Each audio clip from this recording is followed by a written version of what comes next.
2020 நாடாளுமன்றத்தில் நிறைவேறிய 4 தொழிலாளர் சட்டங்கள் நவம்பர் 21 முதல் நடைமுறைக்கு வருவதாக மத்திய அரசு அறிவித்தது. அதன்படி 4 தொழிலாளர் சட்டங்கள் நாடு முழுவதும் இன்று அமலுக்கு வந்தன. இதில் ஏற்கனவே இருந்த 29 தொழிலாளர் சட்டங்களை ஊதிய குறியீடு, தொழில்துறை குறியீடு, சமூக பாதுகாப்பு குறியீடு, தொழில்துறை பாதுகாப்பு, ஆரோக்கியம் மற்றும் பணிச்சூழல் குறியீடு என 4 சட்டங்களாக ஒருங்கிணைத்து புதிய விதிகள் சேர்க்கப்பட்டுள்ளன. நாடு முழுவதும் புதிய தொழிலாளர் சட்டங்கள் அமலுக்கு வந்தது. இவை முற்போக்கான சீர்திருத்தங்கள் என பிரதமர் மோடி தெரிவித்தார். இந்நிலையில் பல மாநில அரசுகள் தொழிலாளர் விரோத நடவடிக்கைகளை சட்டங்கள் மூலம், அவசர சட்டங்கள் மூலம் எடுத்து வருவதாகவும், பாஜக ஆளும் உத்தரப்பிரதேசம், குஜராத், மத்திய பிரதேசம் போன்ற மாநிலங்கள் பெரும்பாலான தொழிலாளர் நல சட்டங்களை அமல்படுத்துவதில் இருந்து தொழிற்சாலைகளுக்கு விலக்களித்துள்ளன.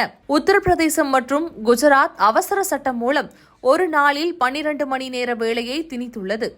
மகாராஷ்டிர சட்டத்திருத்தம் மூலம் மத்திய பிரதேசம் நிர்வாக உத்தரவு மூலமும் 12 மணி நேர வேலையை திணித்துள்ளன எனவும் விமர்சிக்கப்பட்டுள்ளது. தொழிலாளர் சட்ட எதிர்ப்புக்கான காரணங்களை மார்க்சிஸ்ட் கம்யூனிஸ்ட் கட்சி பட்டியலிடுகையில், உச்சநீதிமன்றம் முன்னர் தொண்டு நிறுவனங்கள், சமூக நிறுவனங்கள் உட்பட மனித தேவைகளை பூர்த்தி செய்யும் நிறுவனங்களையும் தொழில் என அங்கீகரித்ததாகவும், புதிய தொகுப்புச் சட்டம் அத்தகைய நிறுவனங்கள் தொழில் கிடையாது என கூறுவதாகவும் தெரிவிக்கப்பட்டுள்ளது. இதனால் அத்துறைகளில் பணிபுரியும் தொழிலாளர்கள் தொழில் தகராறு எழுப்ப முடியாது எனவும் கூறுகின்றனர். புதிய தொகுப்புச் சட்டம் அனைத்து தொழில்களிலும் வேலைநிறுத்த நோட்டீஸ் கட்டாயம் என்று ஆகிவிட்டது. நோட்டீஸ் கொடுத்தால் சமரச பேச்சுவார்த்தை நடக்கும்போது, லேபர் கோர்ட்டில் இருக்கும்போது வேலை நிறுத்தம் சட்டவிரோதம் ஆக்கப்படும். அதன்படி சட்டவிரோத வேலை நிறுத்தம் செய்தால் 1000 முதல் 10,000 வரை அபராதம் அல்லது 1 மாத சிறை என்கிறது புதிய விதி H. தற்போது 100 நிறுவனங்களுக்கு குறைவாக இருந்தால் ஆலையை மூட அரசின் அனுமதி தேவையில்லை.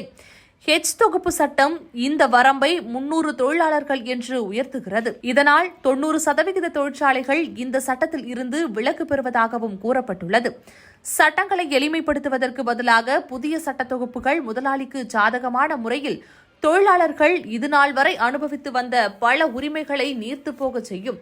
ஒழித்து கட்டவும் முற்படுவதாக எதிர்க்கட்சிகள் சாடுகின்றன. போராட்டங்கள் கிரிமினல் குற்றங்களாக அறிவிப்பு, தொழிலாளர் சட்ட தொகுப்புகள் வேலைவாய்ப்பு மற்றும் முதலீட்டை அதிகரிக்கும் என்ற அரசாங்கத்தின் கூற்று முற்றிலும் ஆதாரமற்றதாகும் எனவும் தெரிவிக்கப்பட்டுள்ளது. மூலதனத்தின் தாக்குதலுக்கு எதிராக தொழிலாளர்களை பாதுகாப்பற்றவர்களாக மாற்றும் விதத்திலேயே இந்த சட்ட தொகுப்புகள் வடிவமைக்கப்பட்டு இருப்பதாகவும் கூறப்பட்டுள்ளது. தொழிலாளர் உரிமைகளின் பல்வேறு அம்சங்களை உள்ளடக்கிய அனைத்து அர்த்தமுள்ள விதிமுறைகளும் இந்த தொழிலாளர் சட்ட தொகுப்புகளில் ரத்து செய்யப்பட்டதாக இடதுசாரிகள் அஞ்சுகின்றனர். இவற்றின் மூலமாக தேசிய மற்றும் சர்வதேச மூலதனத்தை ஈர்ப்பதே இந்த அரசாங்கத்தின் நோக்கம் எனவும் கூறுகின்றனர். கார்ப்பரேட் காட்டாட்சிக்கு வழிவகுக்கும் சட்டங்கள், தொழிலாளர் சட்ட தொகுப்புகள் ஒட்டுமொத்தமாக அரசாங்கம் மற்றும் நிர்வாகத்தின் ஆதரவுடன் தொழிலாளர்களின் உரிமைகளை துவம்சம் செய்து கார்ப்பரேட்டுகளுக்கு ஒருதலைபட்சமான அதிகாரங்களை அளிப்பதன் மூலம் ஒரு காட்டாட்சியை நிறுவ முயற்சிப்பதாகவும் கூறப்பட்டுள்ளது.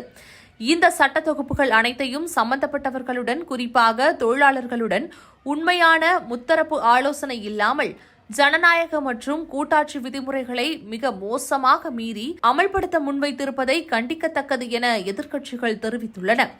அரசாங்கம் இந்த செயல்முறை முழுவதும் தொழிற்சாலைகளை ஓரங்கட்டிவிட்டு நாடாளுமன்றத்தில் எவ்வித விவாதமும் இன்றி அவசரமாக இவற்றை நிறைவேற்றியதாகவும் கூறப்படுகிறது.